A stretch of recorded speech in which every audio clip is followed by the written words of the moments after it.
Good afternoon, everybody. Hi, lovely to see you, Omar. Hi, Nicholas. Hi, Michelle. Hi, Hope. Thanks so much for joining us. So we do have a couple more people coming in, so we'll just give people a moment just to settle in.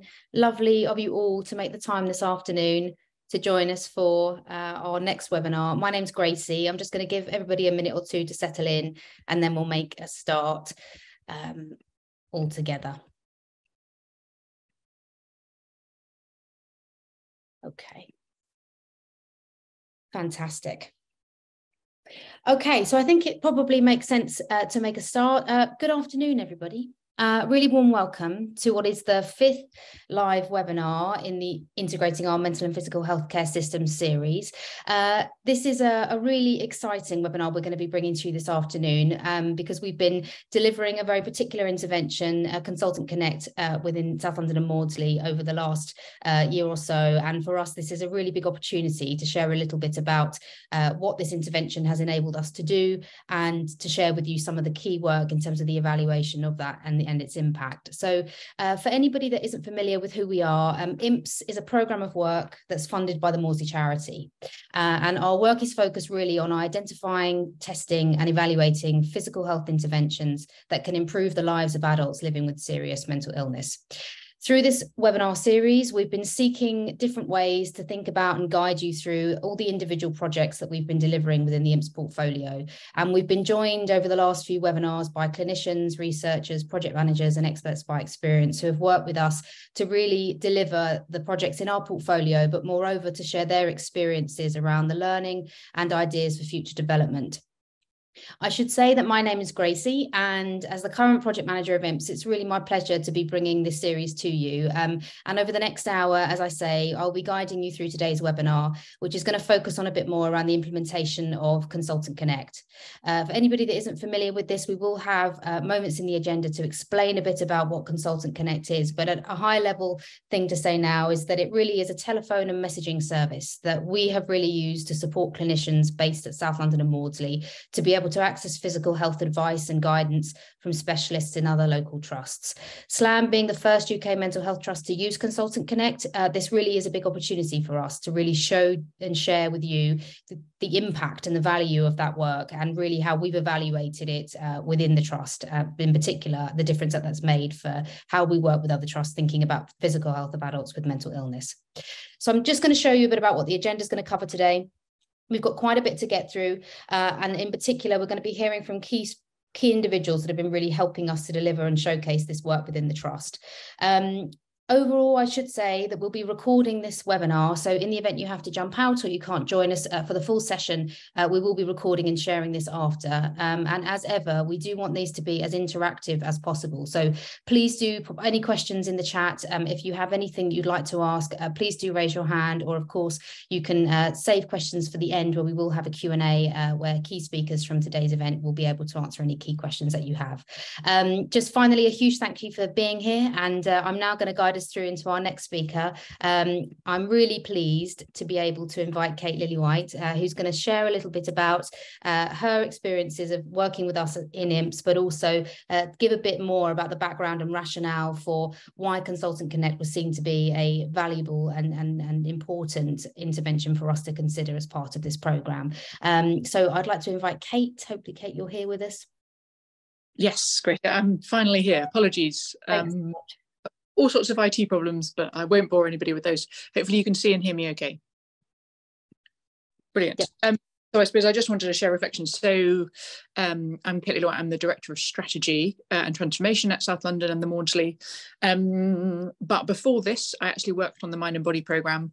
So I was the programme director from 2016 onwards for a good couple of years. And so I suppose I was delighted when Gracie got in touch and said, can you kind of speak and share some reflections? Because I can sort of remember where this all began.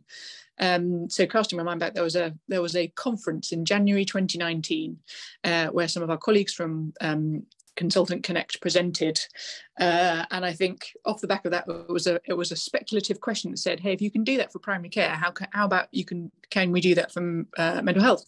And as they say, the rest is history. But I suppose I just wanted to reflect on where that began and why we thought it was important. I'm sure I will be boring many of you if I talk about how. We know that there's a huge overlap of mental and physical health outcomes, and having, for example, any sort of mental health issue can really affect outcomes for a physical health condition. If we look at our population that we serve in the trust here, those with severe mental illness, we see a really clear, stark 15 to 20 year mortality gap. It's mostly driven by physical health diseases. So it's not as if people will die from their schizophrenia, but they will die from cancers, from cardiovascular disease, and we see an awful lot of overweight and obesity. So it's fundamentally a critical issue for our population if we are to make sure that we are serving our local communities appropriately and fully. I suppose one other reflection is the overall programme that was IMPHS, integrating our mental and physical healthcare systems, it's a mouthful, was really born out of that 15 to 20 year mortality gap and thinking through what we thought we could do to close the gap. Some of that work was to do with making sure we understood what the barriers might be to improving and expanding the physical health support that you might get in a mental health setting. Some of that was around the educational support that we provided to our staff, but equally it was about understanding how we could access the expertise of our physicians across the road in Kings in an easier way. So whilst it's probably incredibly easy to walk across the road, as I have just done, over to Kings from the Maudsley here in Denmark Hill, that wasn't necessarily mirrored in how we could access support for some of our clinicians. So I think fundamentally that's the kind of rationale. And as I say, it was a little bit opportunistic, thinking through how we could get the support of Consultant Connect. I was reviewing some of the paperwork actually in preparation for today and thinking through what's the impact that that's made. And there's some incredibly impressive stats there around uptake, the number of people who've accessed advice and guidance through Consultant Connect. But fundamentally, the one that I think we should be telling everybody is, I think it was something like 70% of the callers where we had outcomes recorded were either able to look after, care for that physical health issue themselves. So that's remaining under the banner of the Mental Health Trust. They avoided or prevented an onward referral, which would be not only more efficient but improves quality again. Thinking through to how do we make sure that we've got sort of clear continuity of care for some of the service users that we look after. And I think overall speaks to how we improve the efficiency of the system and access advice and guidance at the appropriate point.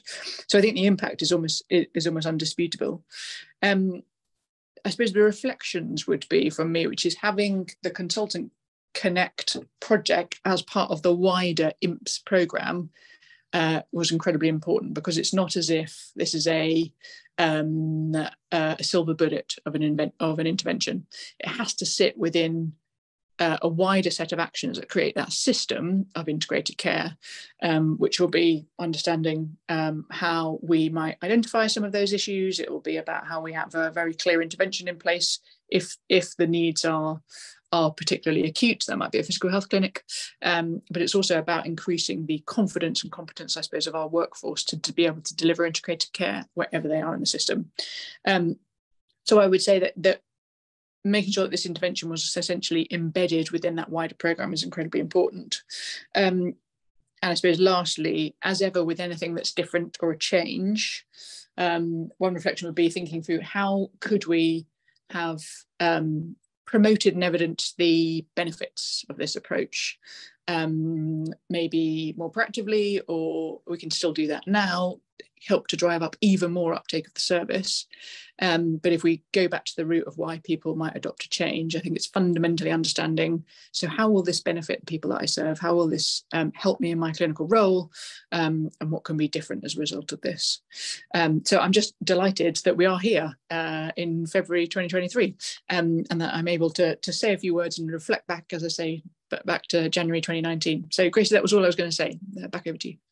Hey, thank you so very much. I think it's so helpful to really hear your experiences, and in particular how this idea was born out of the real need to be able to understand ways we can better address communication between professionals. And as you say, that really simple illustration of the Maudsley Hospital being on one side of the road and King's College Hospital being on the other, how do we really improve the way in which we're working together and sharing knowledge and practice? And that extends beyond just what we've experienced within this trust. And I think why this webinar is so key is because we recognise the value of the learning, and that hopefully others can really see the benefit of thinking about using such a simple and accessible intervention like Consultant Connect to improve how we're supporting patients. So Kate, thank you ever so much. I'm really thrilled now to be able to hand over to Nick Smith, who is the account manager for Consultant Connect in South East London, but who has been with us throughout the delivery of Consultant Connect within the trust, and who now is going to lead us through a demonstration of what this intervention can do and talk a bit more about it in context for us. Nick, over to you. Yeah, thanks, Gracie. And yeah, just to introduce myself, so as Gracie mentioned, my name's Nick. I'm an account manager at Consultant Connect, and I've been working with South East London on the implementation and rollout of the Consultant Connect advice and guidance projects for about 5 years now, actually, on a number of different advice and guidance projects that cover all the trusts and boroughs across South East London. So one of those is the SLAM project, which links SLAM in with the physical health trusts. So rather than explain what Consultant Connect is, what I'll do instead is actually demonstrate it to you, which will hopefully give you a much better idea of exactly what Consultant Connect is and how it might be helpful. So let me just share my screen.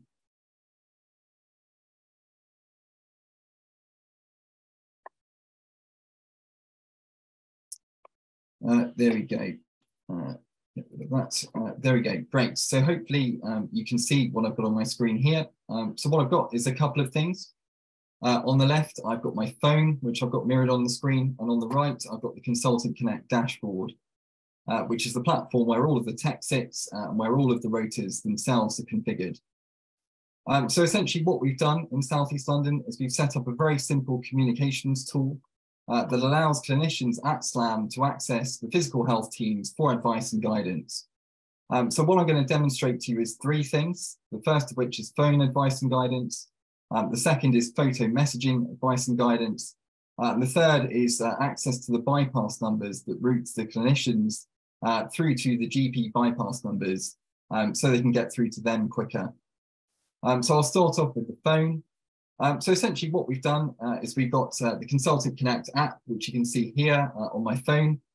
This has been rolled out and been made available to all the clinicians at SLAM. So the entire inpatient staff and also the community teams have access to this app. It's free to download from the Play and App stores if you simply search for Consultant Connect. And once you've downloaded the app, you can register using your NHS email address. So it's available to anybody with a registered NHS email address. And you simply select your organisation as South London and Maudsley, and you'll have access to all of the sort of functionality that's on offer there. So if I open this up and show you what it looks like.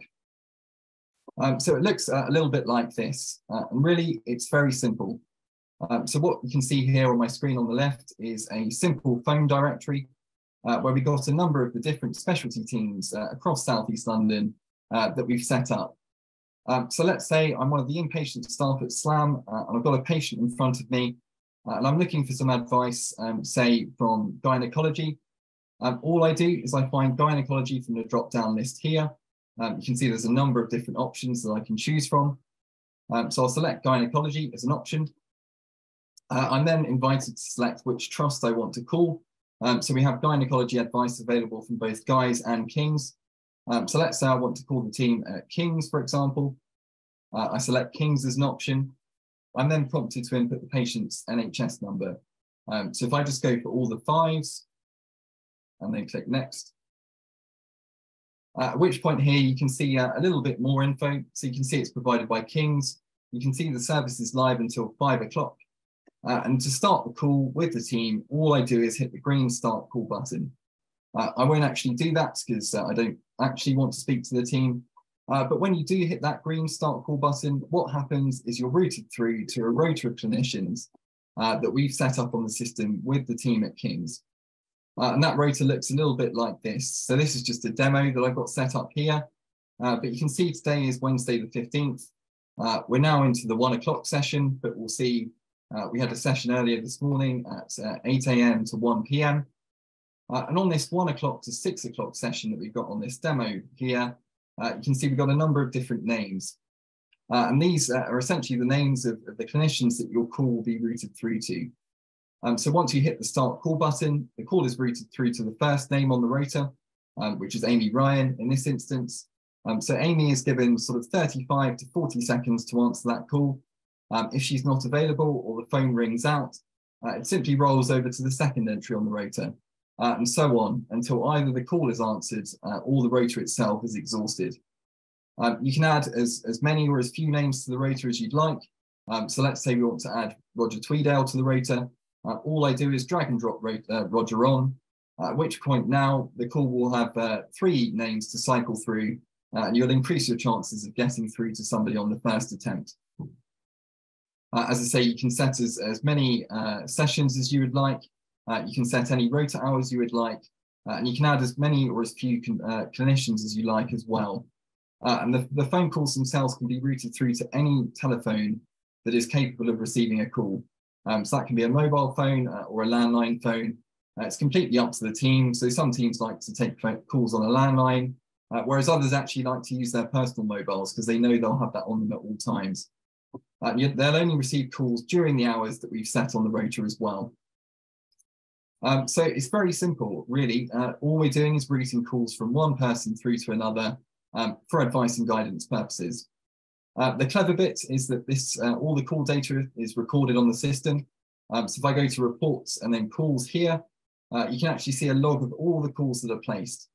So the SLAM team, so Gracie, Ray and the team, can actually see a log of all the call data itself, which includes things like the time the call was placed, the date the call was placed, the surgery it came from, which in this case would be SLAM, the specialty that it was placed to, as well as things like the wait time and talk time and the outcomes as well. And all of that data can be downloaded and analysed, as I'm sure Ray will cover later in the demo.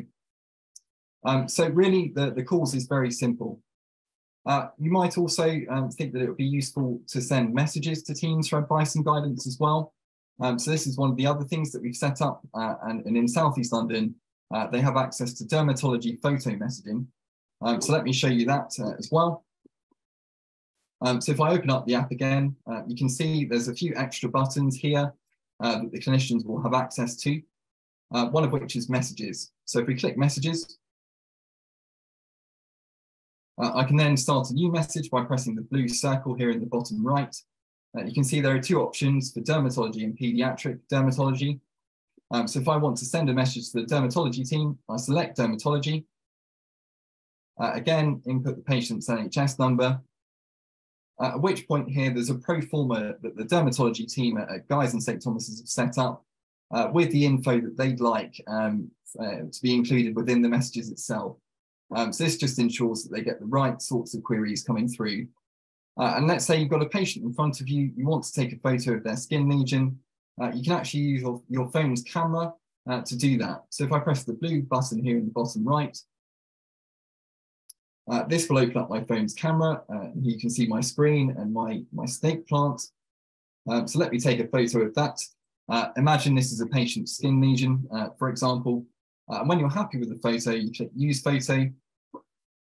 You fill in the pro forma. So if I just put a date of birth in here, for example. When I'm happy with that, I've got the query in that I want to send to the team. I've got all the photos that I want to take. All I do is hit the Send button in the top right, and that message will be sent to the team. The team themselves will then respond to the message, and you'll get a push notification on your phone, as well as an email to your NHS email address letting you know that they've responded to your query. So it's essentially the same format, but for written advice and guidance instead. This can be very useful for a number of different specialties, and actually the team are looking at setting up a similar messaging platform, potentially to look at ECG advice messaging sharing, where you'll be able to send images of ECG traces for advice as well.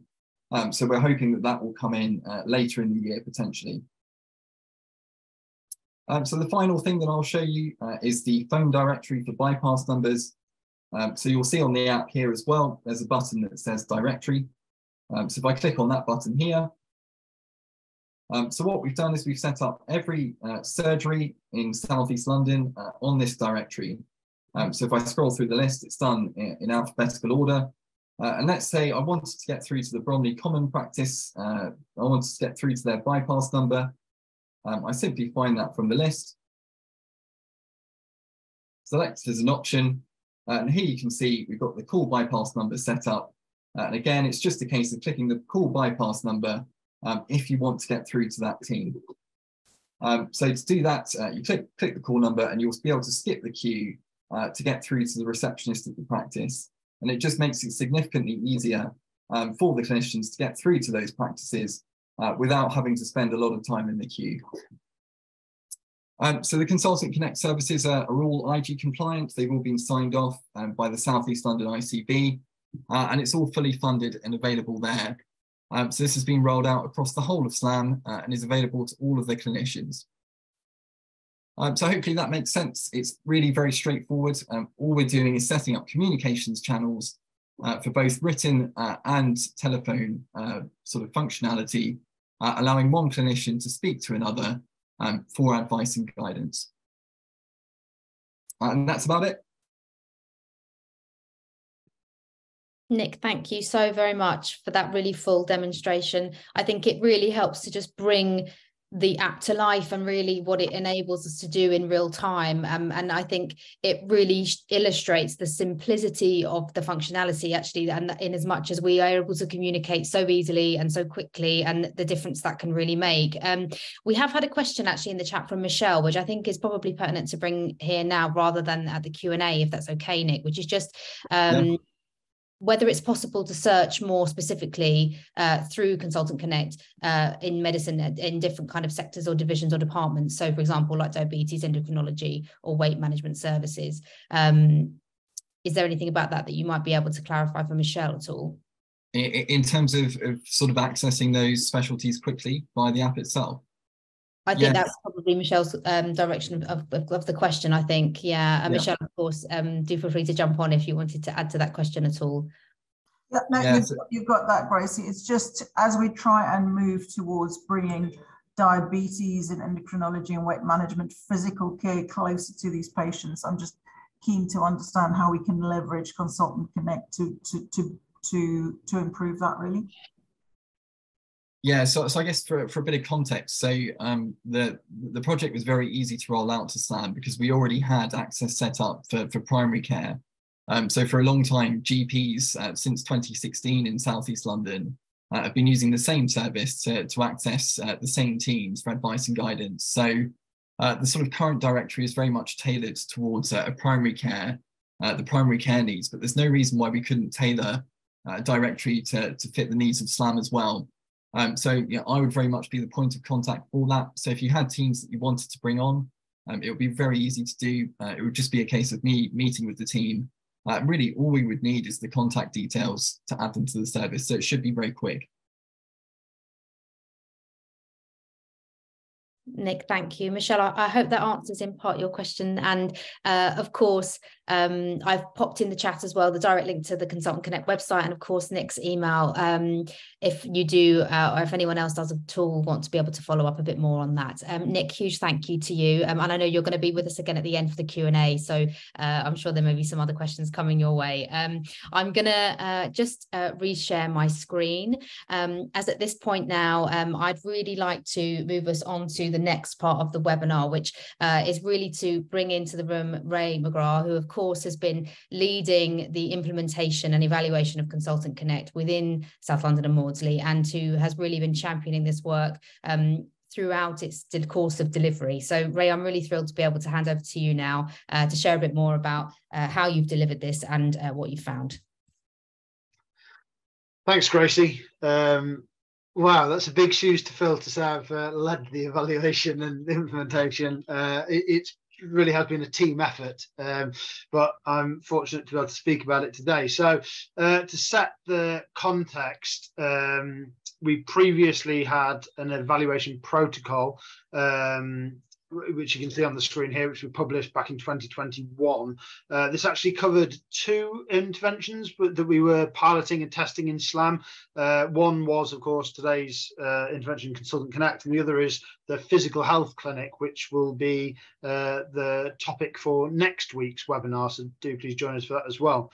But in terms of Consultant Connect, there were 3 key evaluation aims, and the first was to understand the process of implementation, so assessing what we did, what actions, activities we undertook, what helped us to kind of to get this going.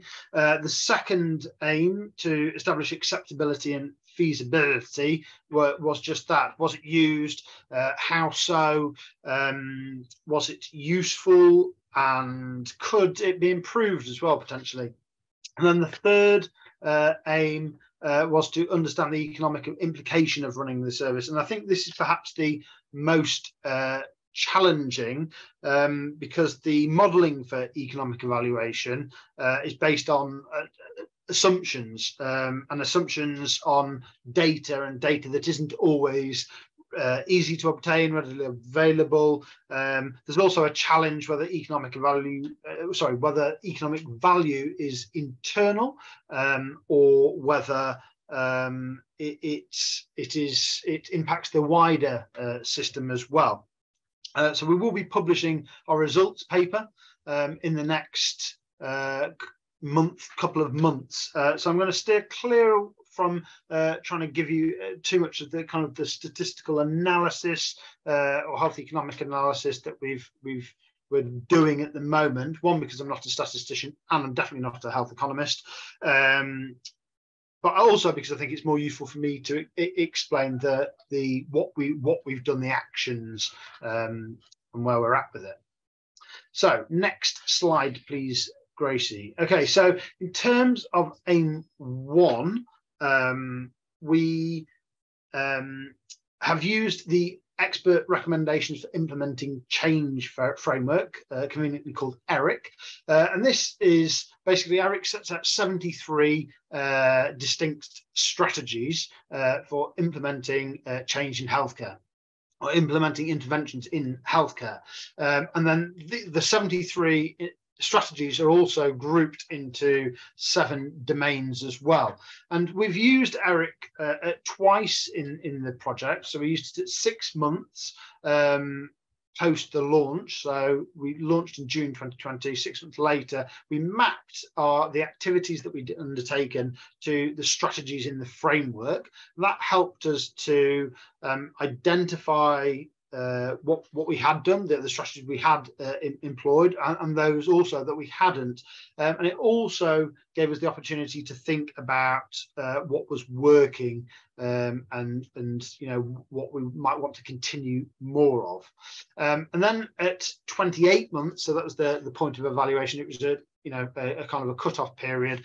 We redid that kind of mapping process, and you can see on the right of your screen the breakdown of activities and how they've been mapped to the different strategies and domains. So we only actually used, or we've only mapped against 26 out of 73 of the strategies, and surprisingly, maybe not so surprisingly, the kind of the key strategies and domains that stood out for us were knowledge and relationship building. At the bottom of the screen, you can see the description of some of those distinct strategies more clearly, and using mass media, relationship building, these top 10 strategies account for, I think, just over 75% of what we did. I think that's useful to think about because in terms of resource, what a trust might need to have access to if they wanted to implement Consultant Connect. SLAM's still the only mental health trust in the UK with the service set up in this way. I guess the problem or the challenge with what we're showing here, though, is that great at high level, but it's not necessarily showing the difference between the types of activities relating to those strategies and how those activities have fared, how successful they were. So, for example, in terms of mass media, Twitter posts didn't have as much impact as the trust news bulletins that got sent out. Next slide, please. So then the second implementation evaluation aim about acceptability and feasibility. So the primary outcome here was for the number of calls made. So we want to know if people were using this. But what we didn't know at the time, and as time has progressed, is that actually it's not just about the calls being made, because what if the calls are being made but they're not being answered? And also, if you don't get a call first time, what we noticed was that people would leave it a few minutes and then ring back again, or they'd leave it 5 minutes and ring back again. In one case, we actually had somebody call about 5 or 6 times in the space of about 10 minutes. But because of the data that's available via Consult and Connect, we could see that was for the same speciality made by the same person, made with the same NHS number. And so on your screen here, that's what the incoming calls, the response made to where the response has been given, but also this adjusted incoming, which is really the query rate, if you will. It's removing all those duplicate calls that go through. I think that's important as well in terms of acceptability and feasibility, because you start to see that, well, the connection rate, I think, hovers around 50% on average for calls being made, but at certain times it's better than others. From a user perspective, the feedback that we've got from clinicians is that, generally speaking, they kind of get through and they get their answers resolved, or the queries resolved, and that's important because it's the getting the response that's important. This service isn't necessarily used for the most immediate, the most urgent types of care. If that's the case, if somebody needs a blue light ambulance because they've had a cardiac arrest, you're not going to be ringing Consultant Connect cardiology line to ask for advice on what to do. You're going to be responding very differently. But some of these queries that you don't necessarily need an answer within the next 10 minutes, you could maybe call back again. That's where it's useful. So, and when you look at the query response rate, so that orange line in the middle, how many of the calls being answered, it's hitting about 70% average. The other thing to note here as well is where the spikes are. And so we've been looking at what affects these spikes. So, and we've been mapping them to the context of what's happening in the trust at the same time as us rolling out. And it's important to remember, obviously, we had the pandemic. We're still in the pandemic. Colleagues of ours are off this week, in fact, because of COVID. It's still around. And so you see in December 20, January 21, there's a bit of a dip, and there had been a gradual kind of decline in calls being made. In the trust, what was happening was that was when our spike of COVID was hitting, and speaking to some of the doctors, on the shop floor, as it were, a lot of the feedback they were giving was, well, at the moment, it's really, we're kind of maintaining and keeping safe those people that we have got in our services at the moment. We haven't got the capacity to be doing all the kind of additional but really important pieces of work about long-term physical health care for our patients. But so the needs change slightly. What you also can see, though, is spikes in terms of in February 21, when the COVID peaks were dipping in our trust. But in February 21, we had a fresh intake of junior doctors. So junior doctors rotate February, August each year. And so our implementation efforts changed around those periods. And what we will try and do through our statistical analysis is map those activities from the previous slide to what was happening in terms of these secondary outcomes. The the outcome for the secondary aim. The secondary outcome for the second aim was the outcomes that were left at the end of the call. So once the call's been completed, or once a message has been sent to dermatology, people get to leave the outcome of, you know, what kind of fits best. You can see that on the right of the screen, and this is what Kate mentioned earlier on in the webinar. So 70% of calls here, or just over 70% of calls with a recorded outcome, have led to physical health care being provided in a mental health setting. But of course, we're not just trying to avoid people going across the road, although that is, you know, from an economic perspective, that's great. It's you know, you're saving resource there, time and money, and being able to spend more time with patients. That's one of the feedback we've got from staff. But it also means that when referrals are being advised by the specialists on the other end of the phone, the callers or the SLAM staff are then better informed to make those referrals. And so there's referrals, you know, there's not so much turn and throw in for the clinicians saying, oh, we need to know this before we can accept them. It gets through a lot easier. Next slide, please, Gracie. And then the other bit that we weren't actually going to collect in our secondary outcomes, but this relates to users, and I think this is interesting because we thought that, you know, we've given access to all clinicians in SLAM, but we didn't know who necessarily was going to make the most of this, because the largest kind of cohort of staff is nursing staff, but the doctors actually are the ones that tend to be making the calls or following up with this final kind of piece of cross the road care. That being said, there have been users identified from 16 different professional groups. 60% of those trainee doctors. I think about 20% were consultant psychiatrists, and then the rest kind of hover around. Nurses, I think, account for about 7%. You'll also see though that although people are downloading the app, so we've got up until September 22, about 550 registered users on the app, you're only getting about 60%, so just over 300 that are actually using it. So that's interesting. What is it about these people that we need to speak to and find out more about why they've downloaded but not seen a use for it yet?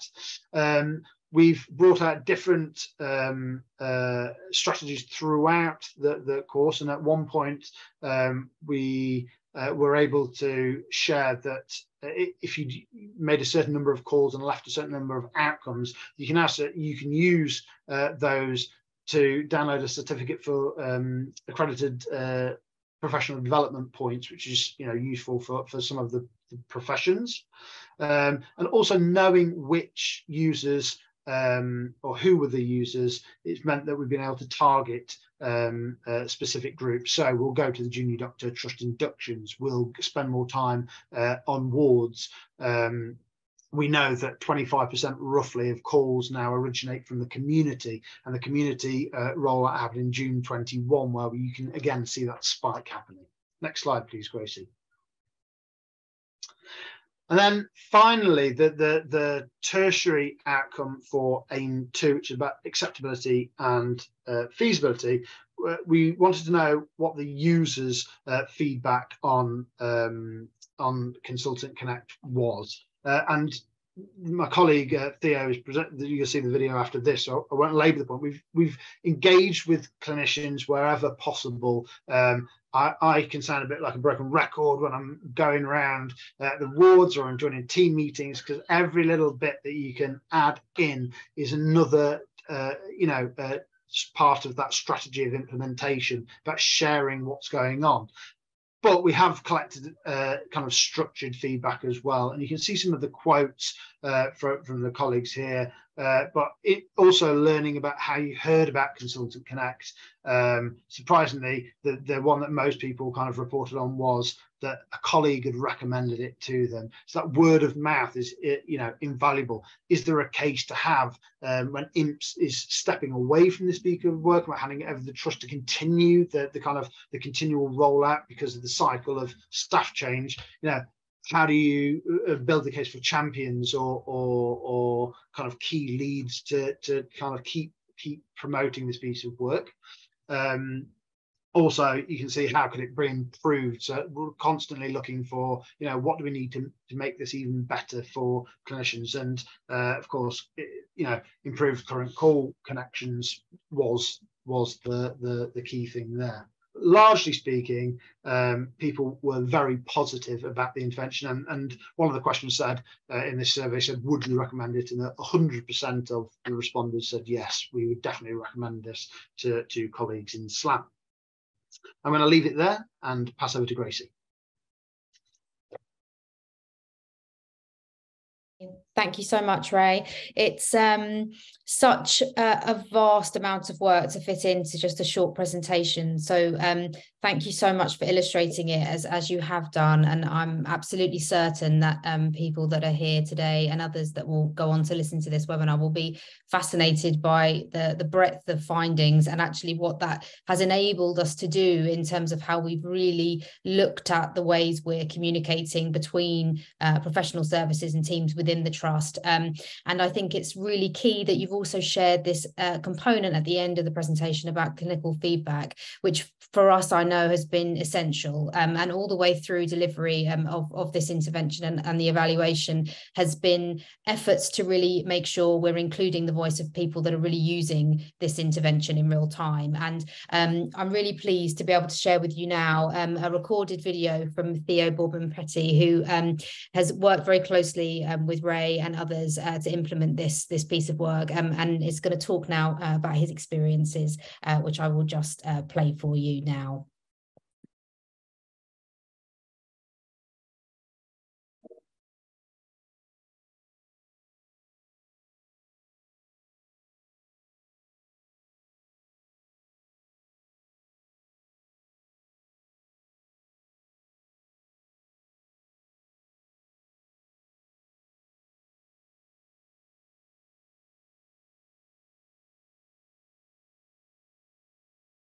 I think that's muted, Gracie. We can't hear it.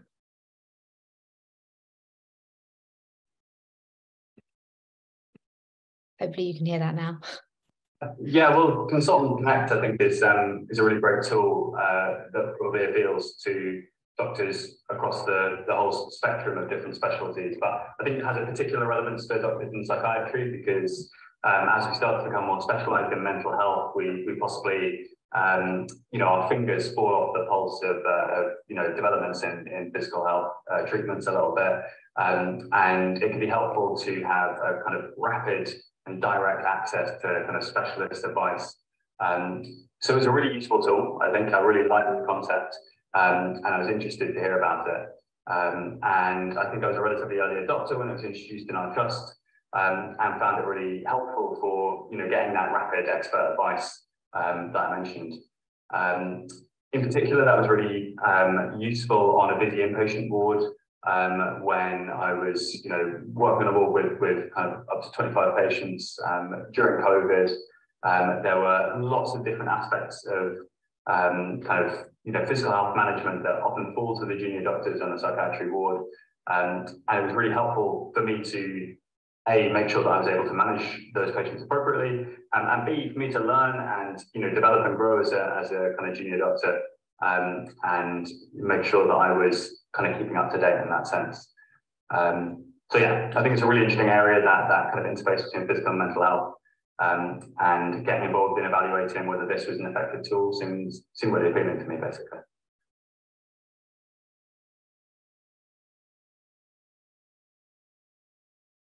I think that one of the main things we found, and the feedback that we received from the junior doctors who we interviewed, was that overall Consultant Connect was felt to be a really effective tool, a great way of getting quick advice for particularly non-urgent but specialist physical health issues. So it was still felt that if something was really urgent, an emergency, then the most appropriate thing would be seeking kind of immediate advice or support from kind of A&E.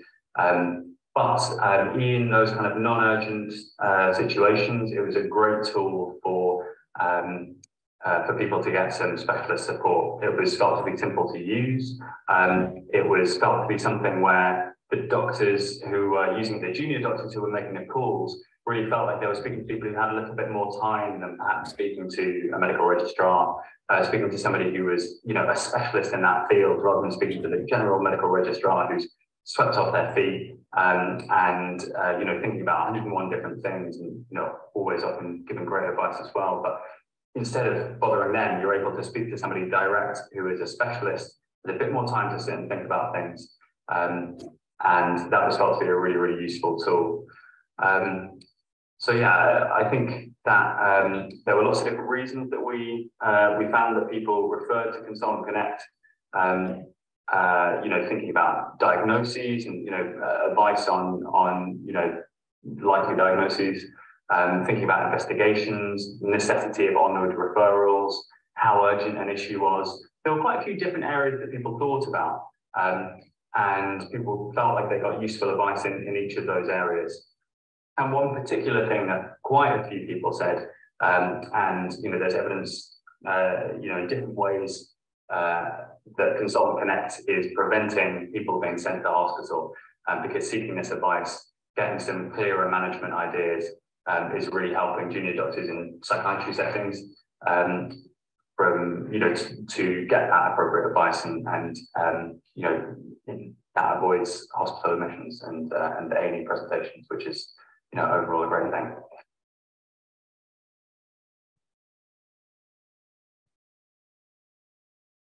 I think perhaps the most relevant thing to junior doctors is just that this is a tool that can be really, really useful for us. One of the things that lots of the people we interviewed said was this should be better publicised. That I wish I'd known about this from day one. And we, you know, we thought that was a really good, ringing endorsement of the you know, the facility itself. People were almost always satisfied with the outcomes of their calls. People thought that they received helpful advice in kind of clear and sufficiently detailed plans. And you know, I suppose the most important thing, people almost always followed that advice. So clearly people thought that it was helpful. And it's a tool that's available. It's really easy to use, and it's always there at your fingertips. And it's pretty amazing that we can, you know, have that direct access. So I think the most relevant thing is just the availability, the ease of use, and the fact that it's there as a tool. I would say that thinking about what could be considered by other kind of mental health providers who might be implementing Consultant Connect, you know, one of the areas that was highlighted for potential improvement by the people who we interviewed was kind of inconsistent connection rates at times and with certain subspecialties. So potentially useful features could be kind of including some clearer listings about, you know, availabilities of consultants or specialties, or, you know, a callback option. There are a couple of different ideas that were highlighted. But the main thing that was kind of felt by almost all the interviewees was that it was a really helpful tool. You know, the only downside was, you know, when you couldn't get through. But normally people were able to, you know, at least after a few tries if necessary. And, you know, continuing to implement and support it, I think would be really helpful to junior doctors and clearly has a knock-on positive effect for patient care.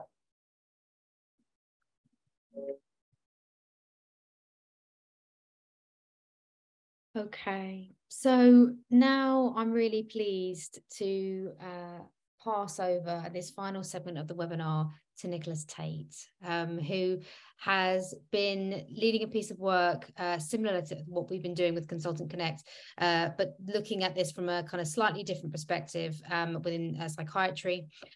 This work, of course, has been going on kind of simultaneously. And so Ray, in particular, was really keen that we made sure that we showcased other ways in which Consultant Connect has been utilised and the real impact and value of that in other areas of practice. So Nicholas, thanks so much for joining us. I will hand over to you now. No problem. Can you hear and see me? Yes, we can. Lovely. So I'm Dr. Nicholas Tate. I'm one of the consultant old age psychiatrists working in SLAM. My day job is with Lambeth Community Mental Health Team for older adults. And I'm one of the clinicians accessible via Consultant Connect. So Ray asked me to speak about my experience as a specialist receiving calls on Consultant Connect and providing advice. I am mindful of the time, so I'll keep this brief. So as we've heard, Consultant Connect is relatively new for mental health services, and certainly for mental health of older adults within the London Borough of Lambeth. Consultant Connect went live in July 2020, if memory serves me correctly. It took a few weeks or a month or so for it to really get going. The GPs was beginning to sort of become aware of its existence and aware that they could use it. What the advantage was, all of our local GPs are familiar with using Consultant Connect to seek specialist advice from sort of the acute trusts. So within Lambeth, where this piece of work was being piloted, there were 4 old age psychiatry consultants on the Consultant Connect rota. And we were offering a Monday to Friday service from 9 a.m. till 5 p.m. And as we heard earlier from Nick, the GP would contact Consultant Connect, phone the old age psychiatrist. The call would cycle through the 4 of us. Whoever was available would answer it. So our experience has been entirely of GPs seeking specialist advice from the old age psychiatrist. We've had no experience of specialist to specialist advice. And I suppose within the acute trust, there is a liaison psychiatry teams that serves that purpose. I had to think about some of the questions that we, as old age psychiatrists, get asked by GPs. Commonly, it's around choice of medication or a change in medication. So, for instance, which antidepressant should we use when we've already tried X, Y, and Z? Or when do we stop medication in a stable patient? So, for instance, we have an 80-year-old patient with a long history of schizophrenia. They've been stable for decades. Can we stop their antipsychotic? Other questions include, does this patient need a referral to a SLAM service? Or, if they need a referral to a SLAM service, which? So commonly this patient presents with cognitive impairment.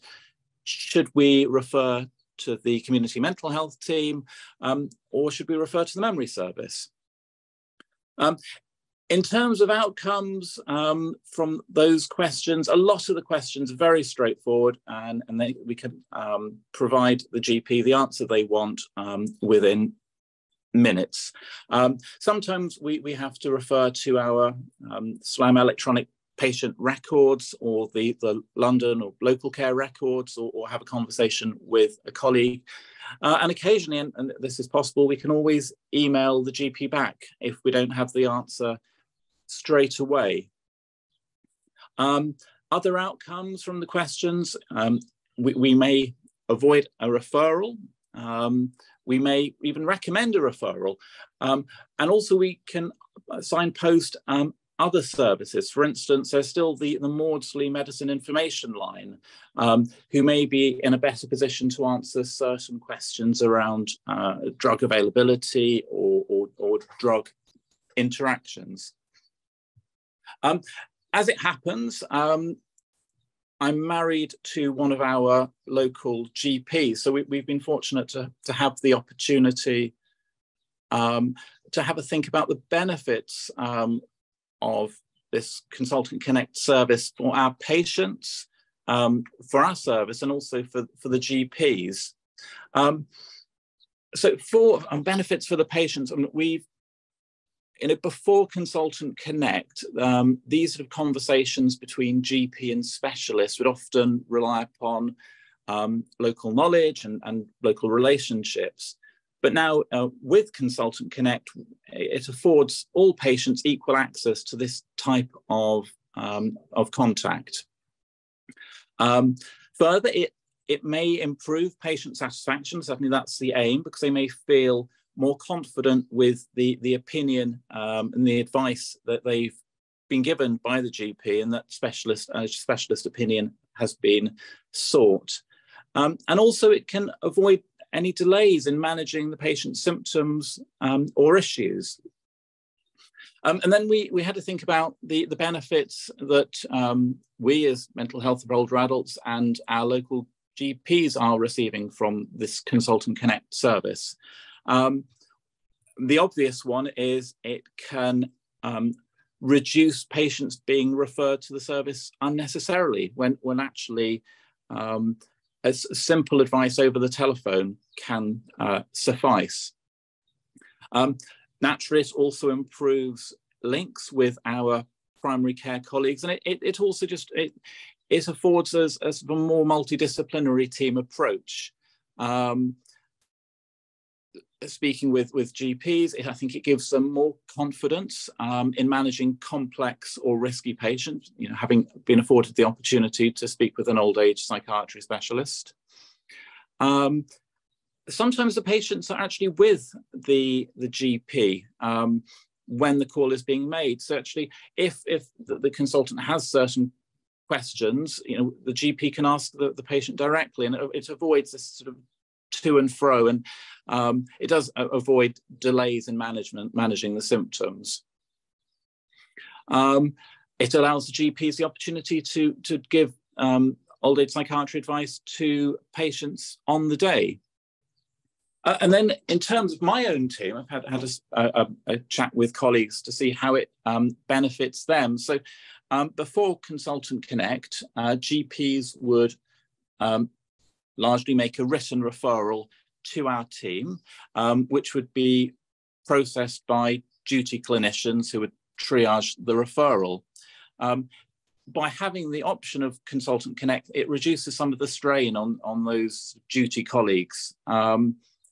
And it also gives the duty colleagues another option when it comes to triaging referrals. Rather than simply accepting or rejecting a referral, they can offer Consultant Connect as another option. So thank you very much for letting me speak, and I hope I haven't gone over my allotted time. Nicholas, thank you ever so much. I think it's so helpful to just have illustrated the use of Consultant Connect in a similar but obviously quite diverse and different setting, and the kind of usage of that and the difference that it's really made, particularly with the integration with primary care as you described there as well. Just huge thank you to you, Nicholas, for sharing your experiences with us as part of this webinar. As we are coming close to time, of course, we did have the opportunity to just invite Nick Smith and Ray McGrath back onto the screen, just in the event there were any last minute burning questions that we wanted to ask before we bring the webinar to a close. I haven't seen any jump in the chat as we've been here together, but I did want to ask you both one thing, which is just really in terms of summarising this webinar, what would you say in particular, Ray, if I come to you first, would be your advice for kind of other healthcare providers and professionals that may be interested in adopting or using Consultant Connect? Is there anything particular that you would say? Yes, two things. First thing, do it. It's so simple and easy, although it's been a lot of work. It really is an intervention that is ready to go. And the second part of do it, and it's ready to go, is that it probably is ready to go in your area. I speak to Nick a lot about the Consultant Connect. It's in so many services up and down the country, just like SLAM, who had the contract already in place but weren't making use of it. Many other providers probably have existing contracts that will cover its use. They just need somebody to implement the service. So please do get in contact with IMPHS team or with Consultant Connect when you're ready to do that. And we're more than happy to share learning. Thank you, Ray. Nick, would you add anything to that?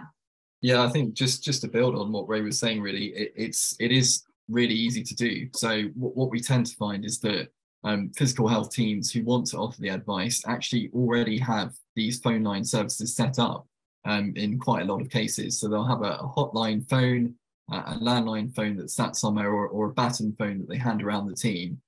So all we're doing as part of the platform is putting all of those advice and guidance channels into one directory. making it as easy as possible for everybody at the trust to access, and giving you access to all the data. So what we tend to find is these teams have these services set up. They've got no idea how many calls they're receiving, who's placing them. So what our system does is it brings it all into one place and gives you all of that info. So you can do your own analysis.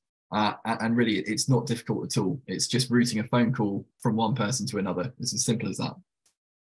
Nick, thank you. Thank you both so very much. And I think it's important that we echo that thinking really and really share this work. And there's a lot of appreciation coming through on the chat for just really, I think, the fact that we have shared this intervention and how far we've got within SLAM. So just a huge thank you to both of you. As I bring this webinar now to a close, I just want to say a huge thank you to all of you that have been a part of this, that have joined us, and for all your questions and support.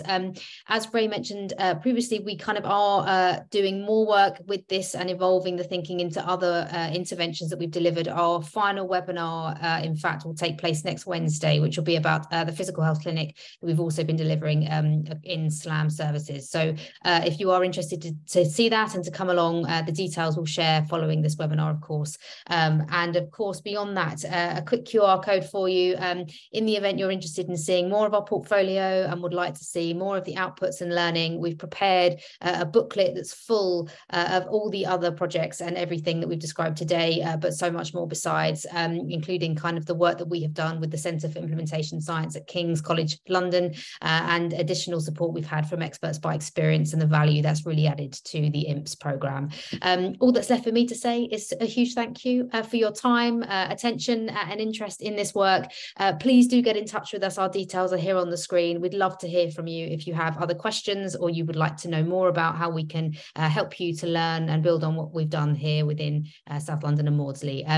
That is it for today's webinar. I leave you to the rest of your afternoon. Huge thank you to all of you, and we hope to see you again very, very soon.